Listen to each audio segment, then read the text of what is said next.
Hello, Renegade marketers. If this is your first time listening, welcome. And if you're a regular listener, welcome back. Before I present today's episode, I wanted to give a quick shout out to one of our flocking awesome sponsors, Firebrick Consulting. Firebrick CEO Bob Wright recently led the positioning workshops at our CMO Super Huddle, and it was a huge success, so much so that we're taking it on the road in February at our strategy labs. If you're in need of positioning help, I can't recommend Bob and his team at Firebrick enough. For more details on our strategy lab or links to Firebrick, check out cmohuddles.com or follow the link in the description. You're about to listen to a recording from CMO Huddles Studios, our live show featuring the flocking awesome B2B marketing leaders of CMO Huddles. In this episode, Guy Yalif, Andy Day, and Kevin Briody talk through how CMOs should be approaching AI as 2026 gets underway.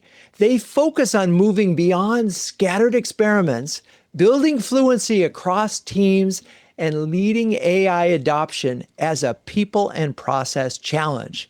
This conversation centers on what to prioritize now and how to scale with intention. If you like what you hear, please subscribe to the podcast and leave a review. You'll be supporting our quest to be the #1 B2B marketing podcast. All right, let's dive in.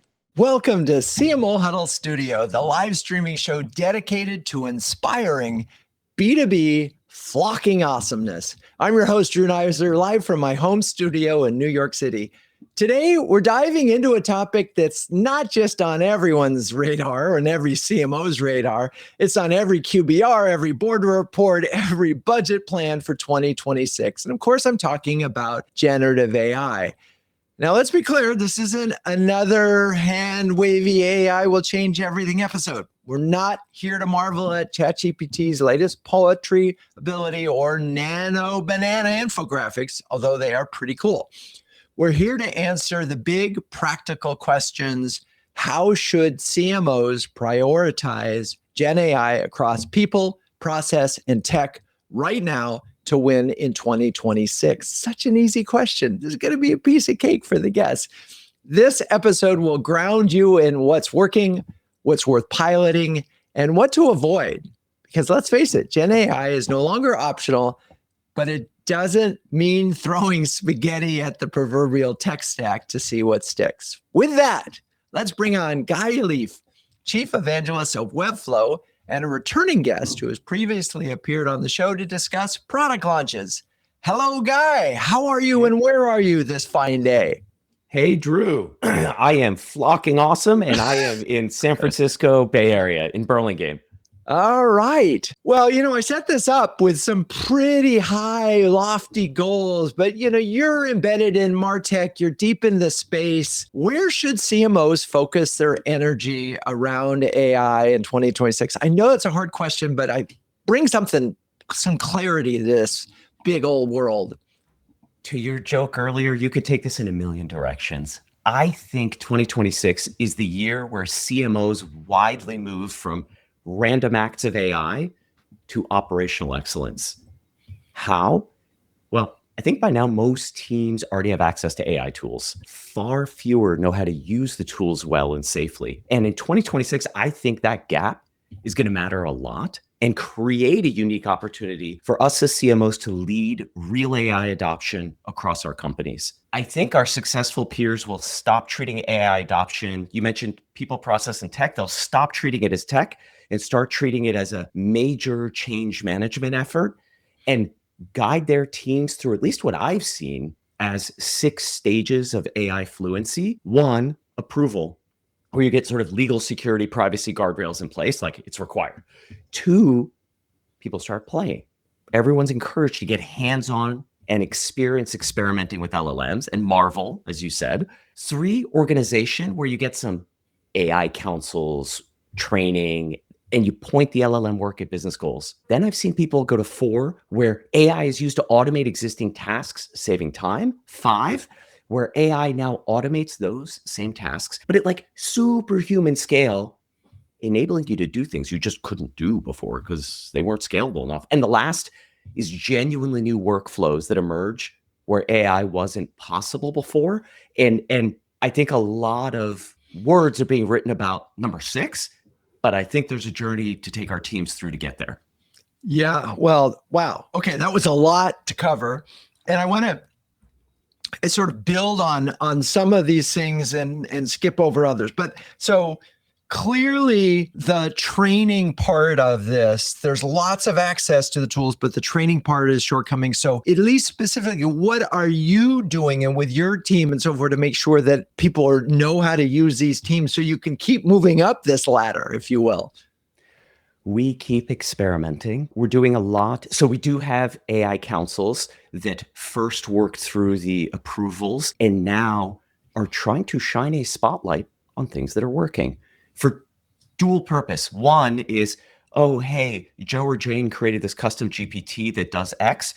You may want to use it. That's purpose 1. And purpose 2, to help inspire everybody's thinking to see, hey, what could I do and go create that would be useful that this inspired me to do? So that's 1. 2, we're doing AI 101, prompting 101 internally. And 3, we've added it to our reviews, like the rubric for reviews, the rubric for hiring. And next year it will be tied directly, sort of as we all do, 100% investment. What investment are you making and what are you getting out of it? Because it is such a big effort. And you mentioned that the CMO is in position not just to lead their departments in this transformation, but the organizations. We've talked a little bit about this over the year. I want to believe that CMOs are doing that. I don't know if in fact that's happening. I know like at KPMG, Lauren Boyman is doing that and has been for they actually created an AI task force 2 years ago and she is leading it as the CMO. So, and that's a big company, but I don't know that many other examples. Are you seeing CMOs who are stepping over and helping the company with their adoption plans? Some. Sydney Sloan has done a great job at G2. I've seen others where they've first, in general, sort of gotten our own house in order, where they've gotten the marketing team up to a higher level. And rather than saying, I'm going to now foist this on everybody else, waited for the pull, waited for other orgs to say, ooh, that looks good. Can you help us? Which in my humble opinion is probably the right strategy in most organizations. I also think the reframing of this away from a technical problem, there are real technical things to solve, but for us as leaders, I think there's just as much, if not more, around the change management and people and how they feel and how they think about these things and raising everybody's AI fluency. I think that makes it applicable across the entire org, because we know as marketers, our org is affected as much or more than any other org in the company. And there's certainly an expectation, for better or worse, that this is suddenly going to make marketing 25 to 50% more efficient. And those conversations are happening. Whether or not CMOs actually know how to do that, that's a whole different issue and option. You talked at the very beginning about approvals and mentioned privacy, training, safety, that kind of thing. And with a lot of the technology being adopted on an individual level as opposed to a corporate level, as happened like with laptops and cell phones and all those other things, that was really good because you got people to do it. The minute you bring in IT and say, wait, you can only use this one and you can only use that one, it's somehow in like you have a Microsoft shop, they can only use Copilot. There's constraints that come in here. I guess the question that I'm trying to get at is balancing that out with forward progress. We experienced that very directly at Webflow. There very much was a push and pull. So early on, and I know early and late is measured in months in this space, IT and the corporate AI council, we have a go-to-market one separately, but approved a handful of tools, very small list. People eventually did exactly what you said. They adopted from the bottom up. They went off the reservation. The central team, to their credit, said, we need to enable this. We need to move faster rather than constraining everybody else all the time. And so there has to be some balance because we are not putting any customer data, any financial data, any sensitive data in any of these places where something else might be trained. So after some time, they introduced a fast track approval specifically for Gen AI related tools or features of existing tools that reduced what can be a pretty long procurement process to a few days to get a preliminary green light. They dramatically improved and lengthened that list and keep doing so all the time. Huge credit to them. They also then said, hey, there is a grace period that's going to end. And after this grace period, you need to be using the approved tools to the point where they centrally enforced it. Literally, I happen to use Granola. Granola, I enjoy as a product. Turns out that's not one they've approved yet. And at some point, my computer said to me, you can't do anything until you take this off. Here's some other ones you can use. And maybe one day they'll approve Granola. Nothing good or bad about Granola. It's just, so they shifted from, here's some rules. Everybody did their own thing. Okay, we're going to move faster. Grace period is over. Now a rapidly iterating, improving list, but you need to stick on the list.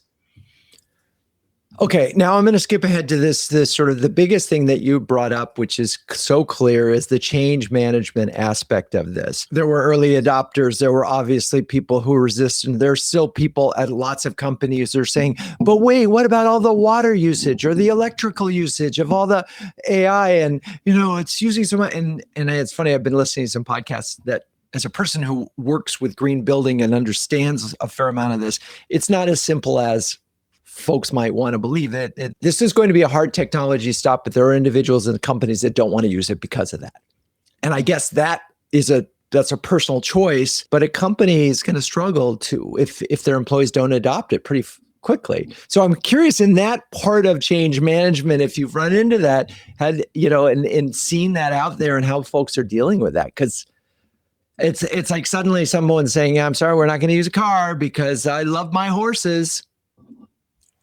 I think the metaphors are apt. I have not seen this. Webflow has not, as a business, had delved into this. As an individual, I've heard other people talk about it externally, and I think the metaphors you're drawing are apt. This is so transformational. It is, on the one hand, few times in a career where you get a change this big, and on the other hand, this one's actually bigger than all the other ones we've experienced. And so I am with you. I think there are few roles where people will be able to, again, this is not a Webflow opinion, this is a Guy opinion, but be able to be effective at the level their peers are in other companies without embracing some form of this. And as an individual who cares about the planet, I'm happy that there are other versions of models coming out there and other ways to tackle this, which, to your point, it's not as simple. It's not as straightforward. There are a lot of people thinking very hard about that part of the problem.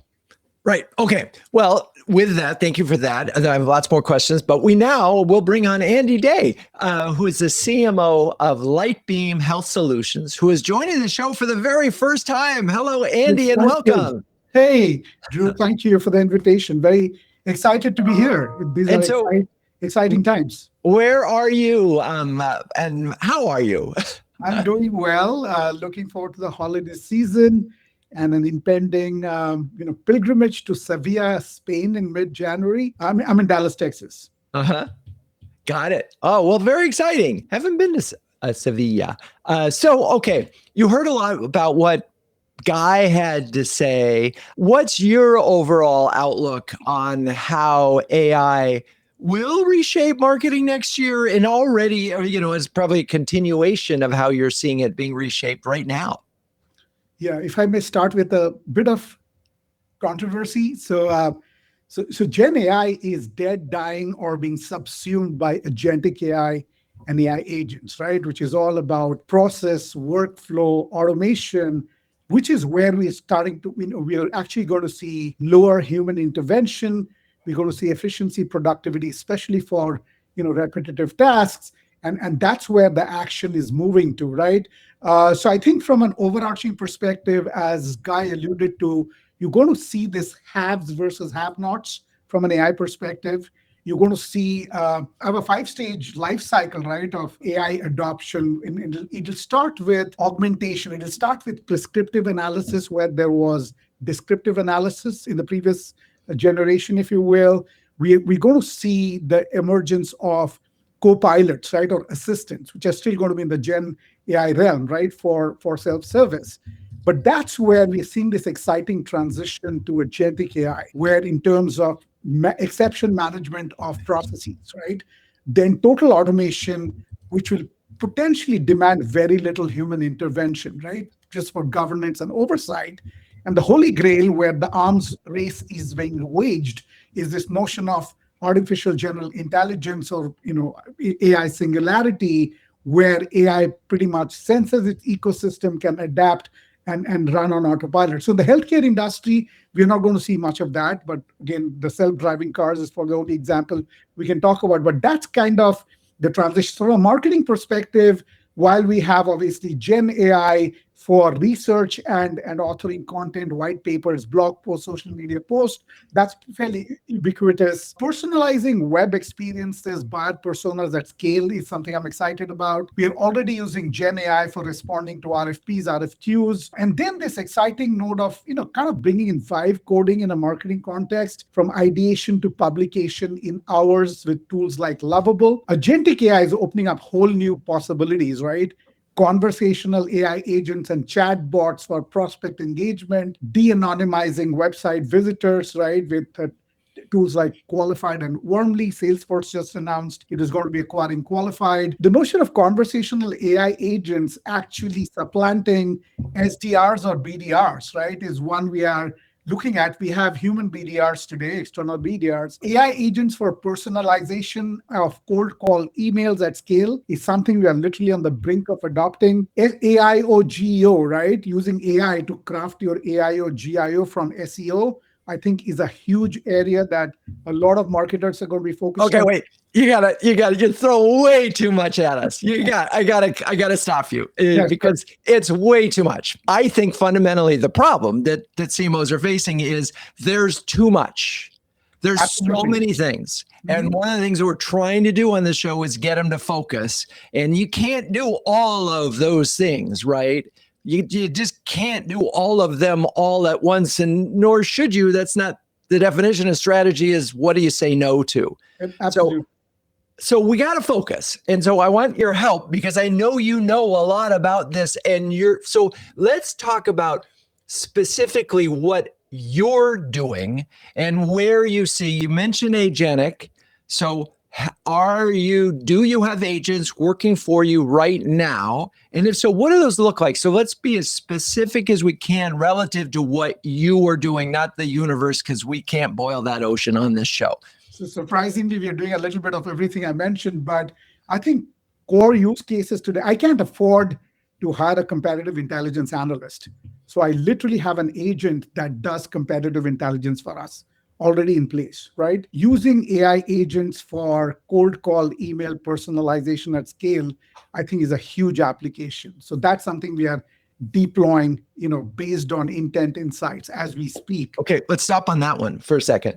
Are you doing that in-house, or are you working Amanda Kayla OneMind is, creating the superhuman SDRs. In fact, she's going to be doing the roadshow with us in the strategy lab that we're doing in February. Are you looking at these sort of robotic SDRs are you building them yourself? No, there are platform as a service tools, right? So right. The stack is a combination of Salesforce, ZoomInfo, and this tool called lavender.ai, right? So it's that stack that we are literally putting into place. We are integrating it ourselves with the help of our IT. In fact, our VP of Demand Gen is doing that. So we are literally doing that. We also have a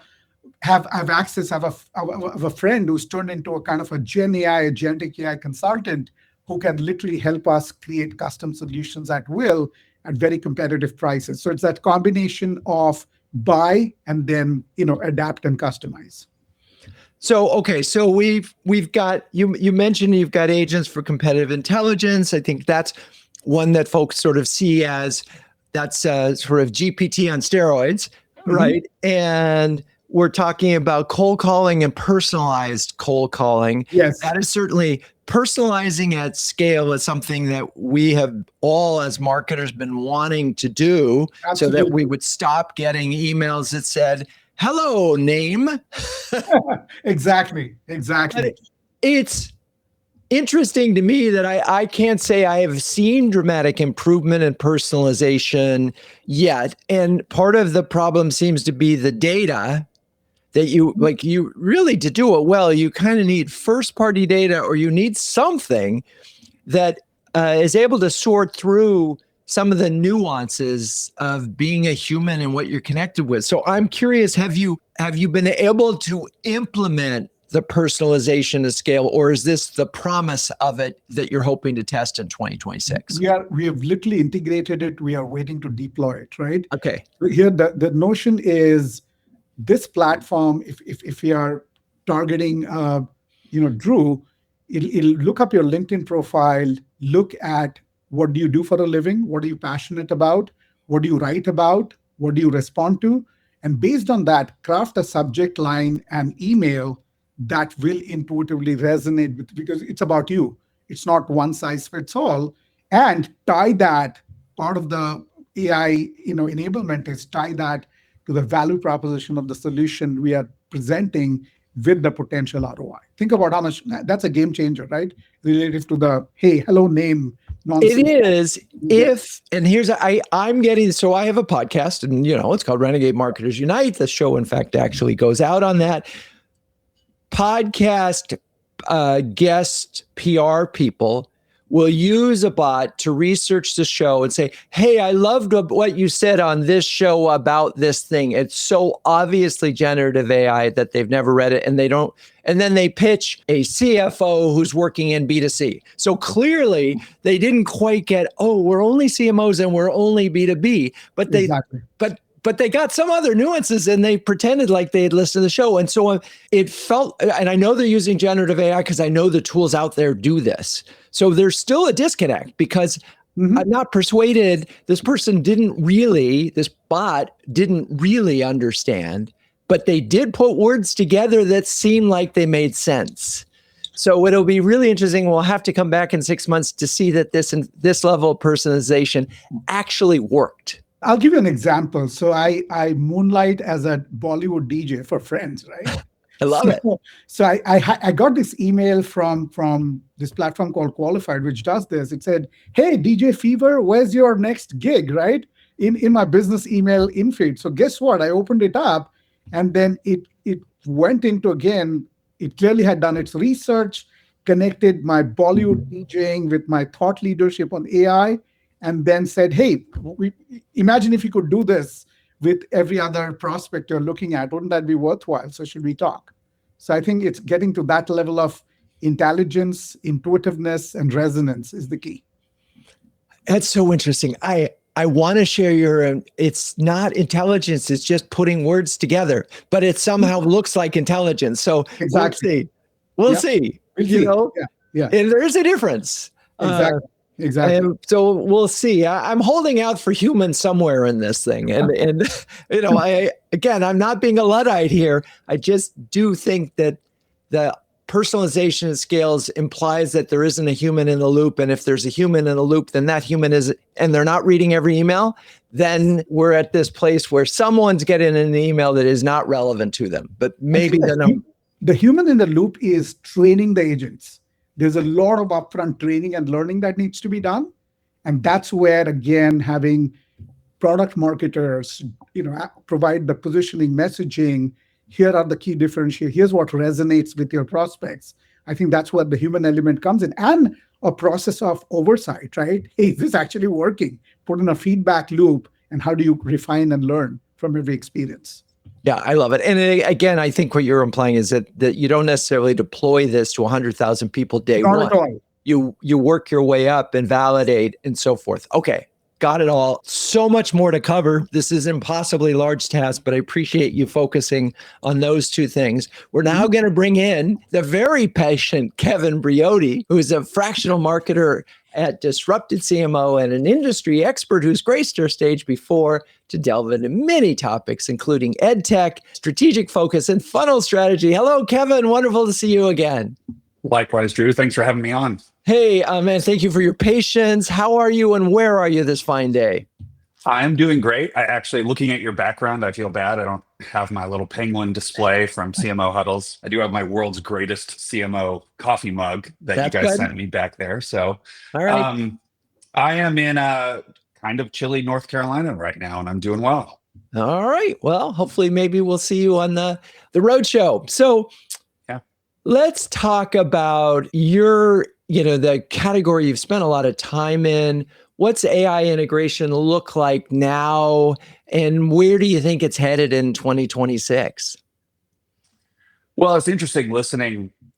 Coming in third on this is always fun because you get to just furiously take notes from what Andy and Guy were saying. I think, and they made some great points, and I think they covered a lot of, my background in ed tech and then broadly what we're all seeing in the industry. I think that it has really gone from AI adoption as being kind of a science project or innovation around the edges. A lot of people personally getting familiar with ChatGPT or Claude or some of the other individual platform tools, and then pulling that into isolated projects within a lot of companies. And I think what we're starting to see, I think Guy covered it well, which was we're starting to see more of the operationalization. Yes. That was a tough one. Of AI in a lot of marketing teams. I do think the last conversation that Andy brought up really, when you talk about 2026, is I think it's something that is not being covered enough. And I'm glad you all brought it up, which is I think it's the human element here is the wild card. And I think it's not just how it's viewed, like Guy said, as a change management issue and how it's received. I do think AI, for many parts of the marketing profession, is still viewed by employees as something of an existential job threat. And that's a huge challenge that we as a profession, as we as marketing leaders, still very much need to focus on. But I also do think the customer is a big wild card here for exactly the points you brought up. I think this idea of insincere or even invasive personalization that could come up. I think this idea of brand voices getting essentially smoothed out because everyone's using the same algorithms and the same platforms. This idea of, you could get I call it the efficiency temptation, this idea of we could do so much more for so much less. Let's put using AI, churn out more content, churn out more emails, do all this great personalization. I think that could easily get run amok, and you're running into an issue where I think that all that great personalization could actually result in our core buyers further tuning us out or pushing us back because of the potential of AI. And I think that is the central challenge as we look to 2026 for marketing leaders, is this idea of finding that balance, keeping the human in mind, and not getting so focused on the potential of the technology that things go a little bit out of control. Yeah. It is a moment, and there's so many competing forces on this, and where CEOs and CFOs are it's all about efficiency, and it's about this quarter. So is there a world in which a CMO is not embracing this technology to its fullest extent in their departments and in their companies? I think it's fair to say that if you're not, as a CMO, embracing it, you're going to face a hard road. I think in pretty much every company every CMO I've spoken to and every leader in pretty much any department, the pressure is on, from the board, the CEO, the CFO, is to, it is a transformative technology. I think, as maybe Andy said, we're at this inflection point now. It's a massive transformation in our profession. And so I don't think there's a thing where a CMO is going to get away very long with not actively embracing AI, or at least, committing to fully exploring its potential within their organization. I think my point is you can do that, but at the same point, it has to go back to some leadership fundamentals and also just good old marketing fundamentals of really paying attention to customer reaction, how customers are connecting with this kind of technology that we're putting out, and not just getting too enamored with the raw potential of it.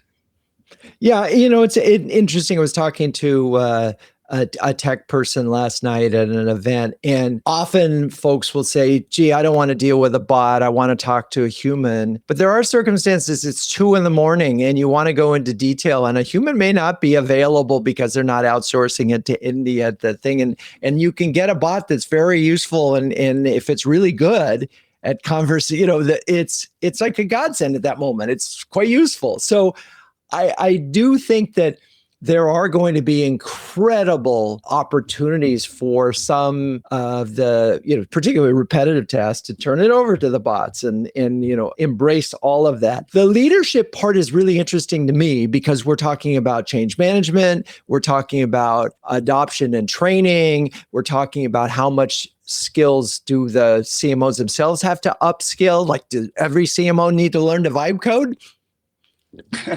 I think it's funny. It's by the way, to your original point about that idea of automating certain experiences, my favorite example is actually, weirdly enough, here in North Carolina, the DMV has to renew your driver's license, to renew your car registration. A couple of years ago, they put out a chatbot, which is very smooth, works perfectly every time, and it saves you from having to do any sort of human interaction. But that's a welcome experience, and that, I think, it's a super simple but a great example of, there are some of those interactions where automating it with AI or even simple chatbots, I think, is incredibly valuable. But no, I think to the larger point, it is a fundamentally human issue about kind of training.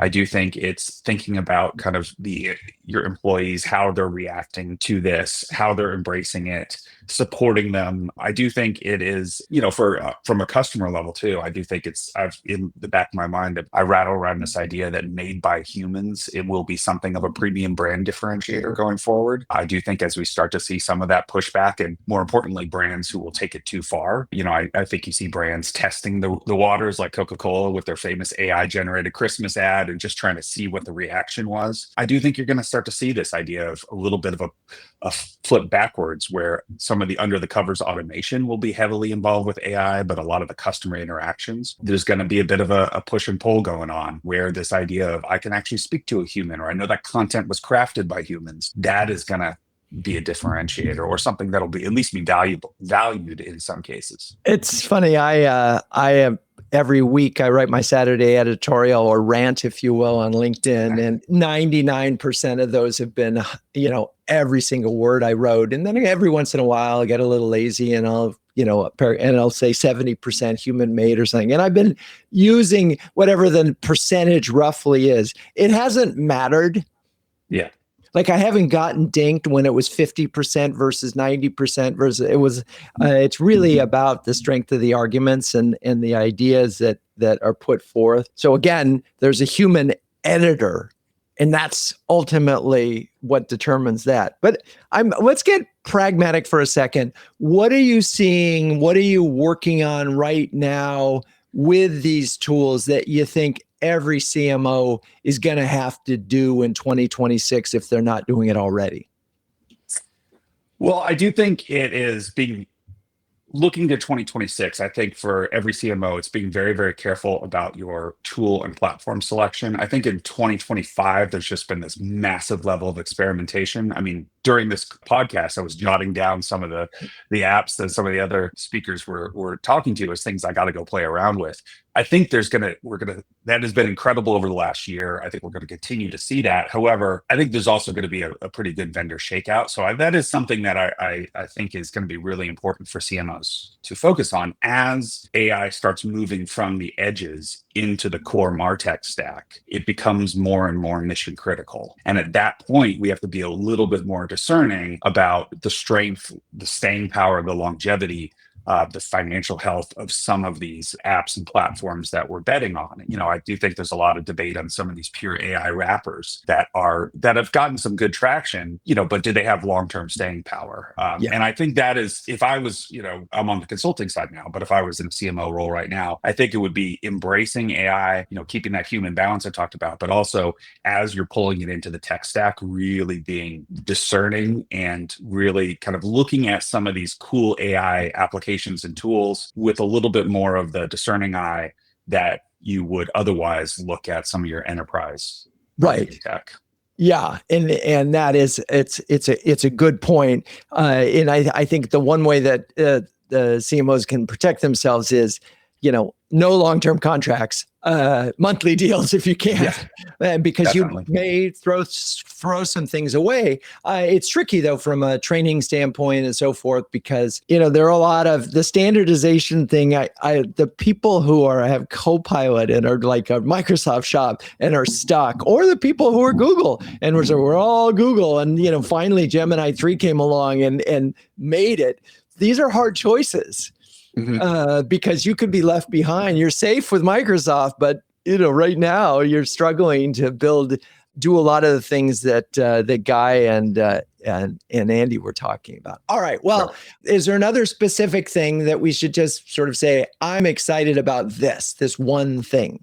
I think it was Andy who really just hammered on agentic AI. I do think that is the real big potential. We've seen a lot with regards to the creative side, content production, using AI as a strategy brainstorming tool or a planning tool. I do think is this automation and real automation through agentic AI that is going to be very powerful this year. So I think where my head is really trying to get up to speed on that, see where the potentials are, see who's experimenting the most. But I do think there's so much of just the churn of the work that happens in any marketing organization on the production side, on the planning, on the media side, that really could be handled through intelligent agents. And I do think that is a massive opportunity. So it's that core automation challenge as the tools become more mature that I think we're going to see a lot of the real benefit this year. Got it. Okay, perfect. With that, it is time for me to talk about CMO Huddles. We launched in 2020, and it's the only community of flocking awesome B2B marketing leaders, and that has a logo featuring a penguin, you may have heard. Well, a group of these curious, adaptable, and problem-solving birds is called a huddle. And the leaders in CMO Huddles are all that and more, huddling together to conquer the toughest job in the C-suite. So Guy, Kevin, Andy, you're all incredibly busy marketing leaders. I'm wondering if you could share a specific example of how CMO Huddles has helped you. I mean, this is a privilege being on the same conversation with Guy and Kevin, and the fact that we all approach it. We're seeing the big picture, but yet approaching it with very different, complementary yet different approaches, I think is so very valuable. So learning from each other is the reason I'm with CMO Huddles. And Drew, thank you for bringing this community together. Oh, my pleasure. So happy you're here with us. Okay, Guy, your turn. I think we are in this period of not once in a career, but just a few times in a career level of massive change where our playbooks, they either don't apply or they need a lot of reframing and updating. CMO Huddles, this incredible community you've built, has helped me get a read on the market, has helped me learn, especially on AI fluency and AEO, both of which affect all of us, to understand what other people are doing, to have the real candid conversations and compare notes. You've not just brought people together, you've also been candidly a great connector between the individuals wrestling in that particular moment with similar things. Well, thank you for that. And appreciate your thought leadership in the AEO area. And it is so interesting because it's this exciting moment, and we really need to hear from the CMOs who are at the forefront making interesting things happen. And Kevin, feel free to chime in if you want to share something. Yeah, I mean, I think as others have said, but it's really this idea of what I found very valuable is a lot of the conversations that happen within the CMO Huddles community through some of the different huddles and through the Slack channel and things like that. This idea of essentially helping us as marketing leaders cut through some of the vendor speak to really understand what other people are experiencing, how they're solving some of these problems, and really just get right to the core of what's helpful and what's not. So I think that's been a tremendous value to me for the number of years that I've been involved in the community.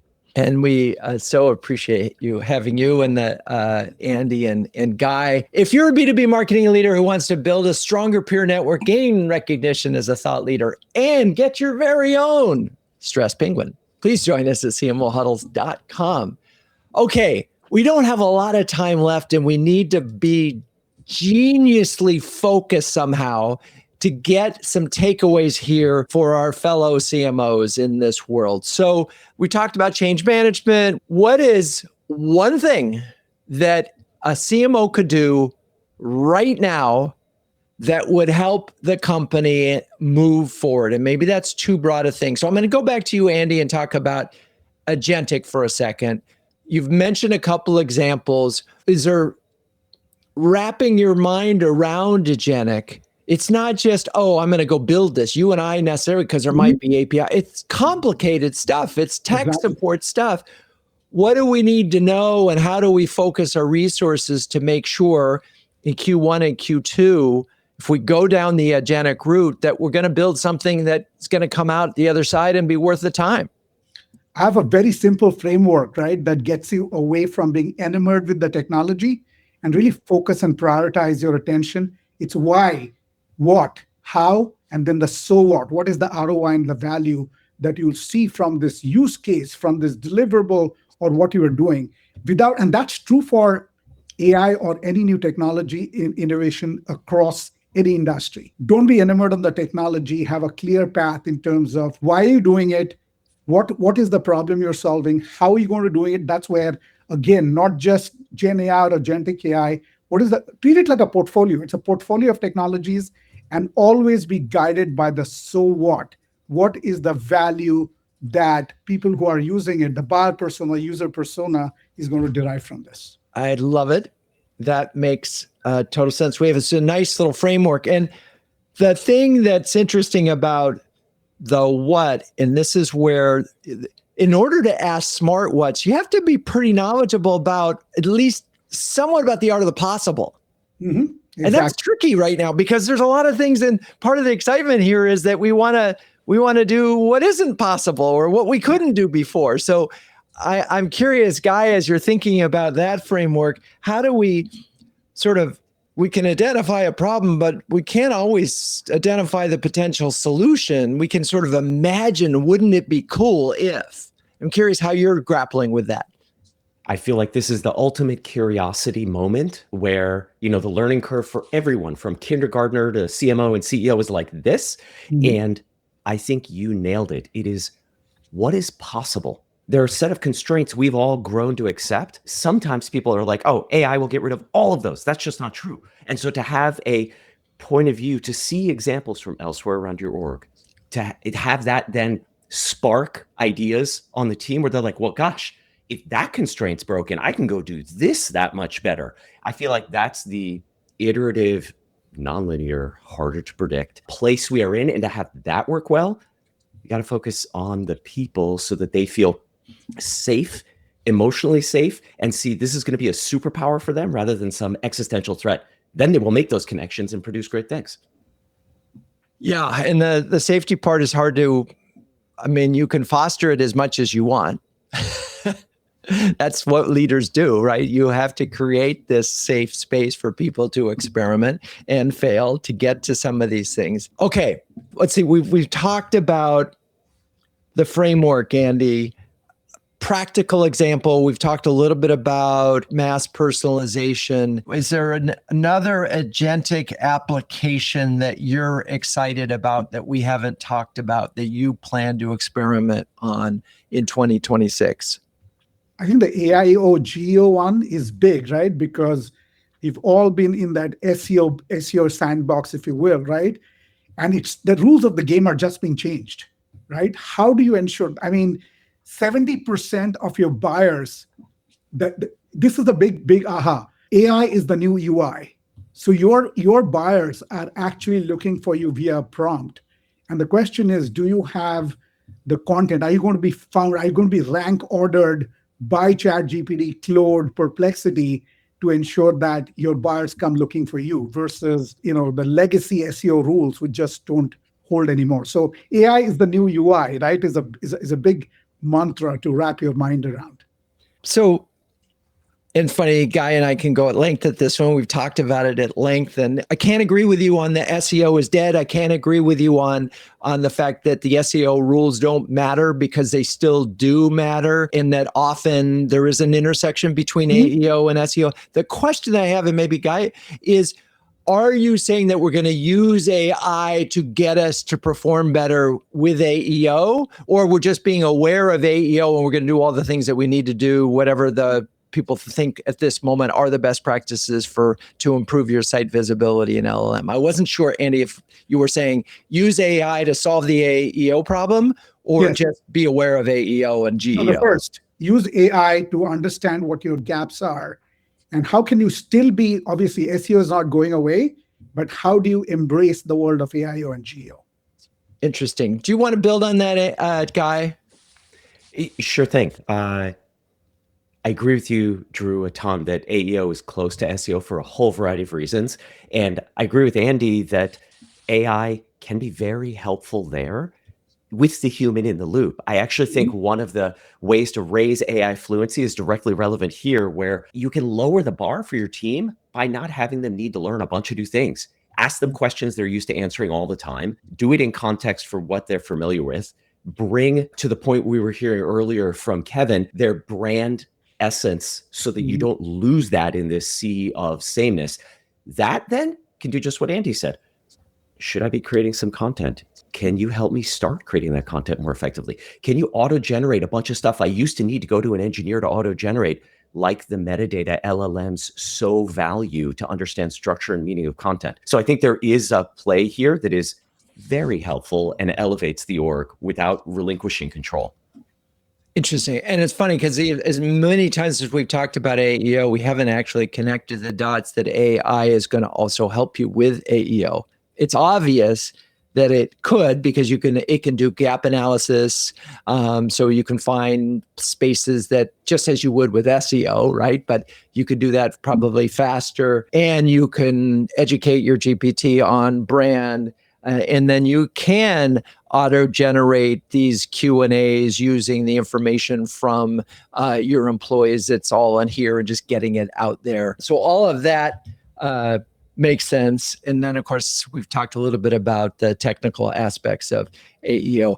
And I do want to say that I'm a firm believer in, you would be silly not to put a certain amount of energy into AEO next year if you haven't already. That would be a big mistake, because we're all using LLMs more for all sorts of things. Whether or not you should spend a lot of time getting employees actively involved in Reddit and some of the other things that are the rabbit holes that you could go down to try to build your AEO is a subject for debate, I think, at the moment. I got a thumbs up for Guy on that one. All right. Again, I just such a broad topic.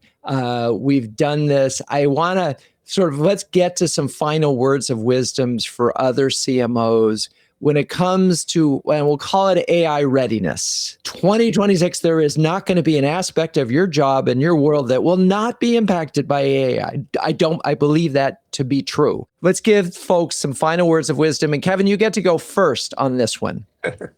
Yeah, I think it's final words of wisdom, I would say, is 2025 has been a big year of disruption and experimentation.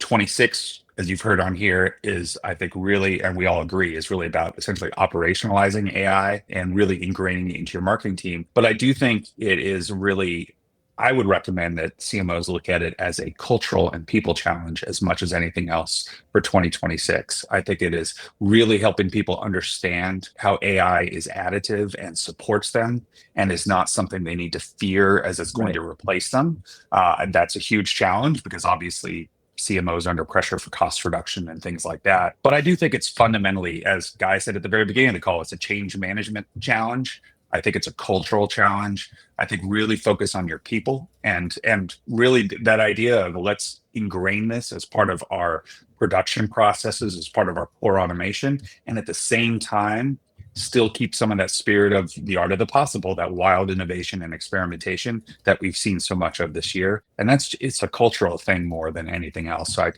keep your eye on the ball, and that's just classic leadership challenge. It is. So it's leading the humans to think of these as augmentation opportunities as opposed to replacements. Okay, cool. Andy, you're up.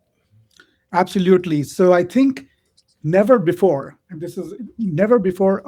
CMOs been asked to do so much with so little. And I think that's true for every industry. It's true for healthcare, which is where we work in, with physician and nursing shortage. So I think having digital tools and AI augment, right, where you don't have people, is the way we have to move forward, but do it with balance, which was, I love those comments from both Kevin and Guy and Drew. Ensure the human is in the loop, train the agents, have governance and oversight, and ensure that people embrace it in terms of how it can improve their lives, their productivity, versus be wary of it as a job killer. I think that's, for me as CMO, that's top of mind, and I hope that'll be valuable for other CMOs as well. Okay, Guy, bring us home. We're going to build on a theme here. I agree with everything that was said. I especially like how Kevin framed it. In 2026, focus on the people more than the details of the tech. Let this be a superpower for everybody on your team rather than an existential threat. In talking to hundreds of CMOs, I hear it impacting hiring. I'm hearing a lot less about letting people go. And if folks aren't thinking about that quite as much, that enables psychological safety, which engenders curiosity. And if you then ground the team as they get curious in the fact that core job hasn't changed, we need to go build brands and drive revenue. That hasn't changed. They will then point their energies in the right direction. And if you can, lower the bar for that AI fluency by finding tech that fits easily into your workflows and brings the AI to bear by asking folks questions they are already used to answering. I love it. All right. Well, there you have it. Easy peasy, 2026, nothing to it. Just get on, build a couple agents and off you go.